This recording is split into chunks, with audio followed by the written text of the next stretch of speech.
ನಗರ ಪಾಲಿಕೆ ಆಯುಕ್ತರ ಮೌಖಿಕ ಆದೇಶದಂತೆ ಶನಿವಾರ ಪುರಭವನದ ಬಳಿ ಸಂಡೆ ಬಜಾರ್ ವ್ಯಾಪಾರಿಗಳು ಬೆಳಗ್ಗೆಯಿಂದಲೇ ವ್ಯಾಪಾರವನ್ನು ಆರಂಭಿಸಿದ್ರು.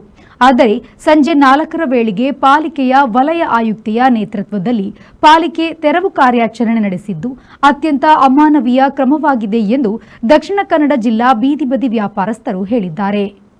ನಾಗರ ಪಂಚಮಿ ಹಬ್ಬದ ಹಿನ್ನೆಲೆಯಲ್ಲಿ ವ್ಯಾಪಾರಿಗಳು ಹೆಚ್ಚು ವ್ಯಾಪಾರದ ನಿರೀಕ್ಷೆಯಲ್ಲಿ ಹೆಚ್ಚು ಸರಕುಗಳನ್ನು ತಂದಿದ್ರು. ಸಂಜೆ 4 ಗಂಟೆ ಆಗಿದೆ, ಇನ್ನುಳಿದ 3 ಗಂಟೆಯ ವ್ಯಾಪಾರ ಮಾಡಲು ಅವಕಾಶ ಕೊಡಿ.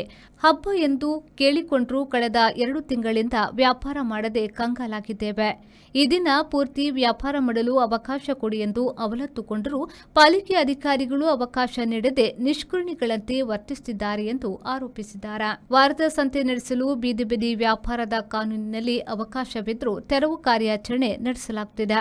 ಕಾರ್ಯಾಚರಣೆ ಮತ್ತೆ ಮುಂದುವರಿಸಿದಲ್ಲಿ ಹೋರಾಟ ತೀವ್ರಗೊಳಿಸುತ್ತೇವೆ ಎಂದು ಬೀದಿ ಬದಿ ವ್ಯಾಪಾರಸ್ಥರ ಸಂಘದವರು ಎಚ್ಚರಿಸಿದ್ದಾರೆ.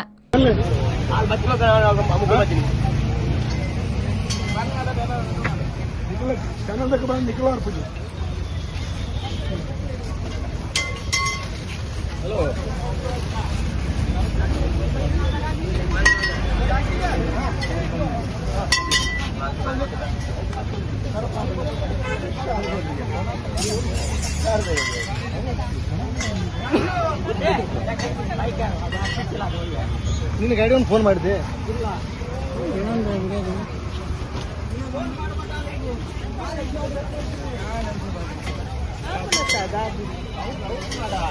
ಅಲ್ಲಿ ಮಾಡಿ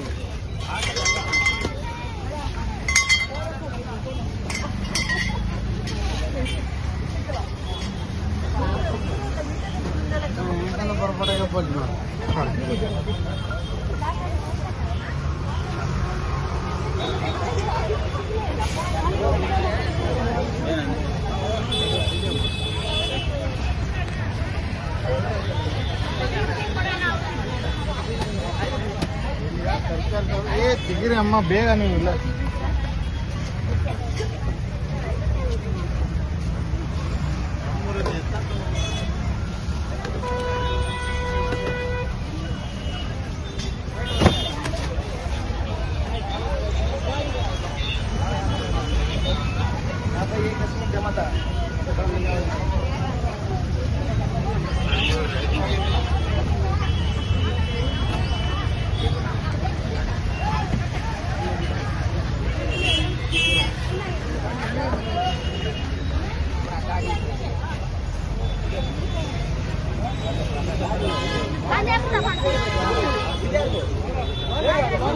ನಾಗೇಶ್ ಕಾವೂರು, ವಿ4 ನ್ಯೂಸ್, ಮಂಗಳೂರು.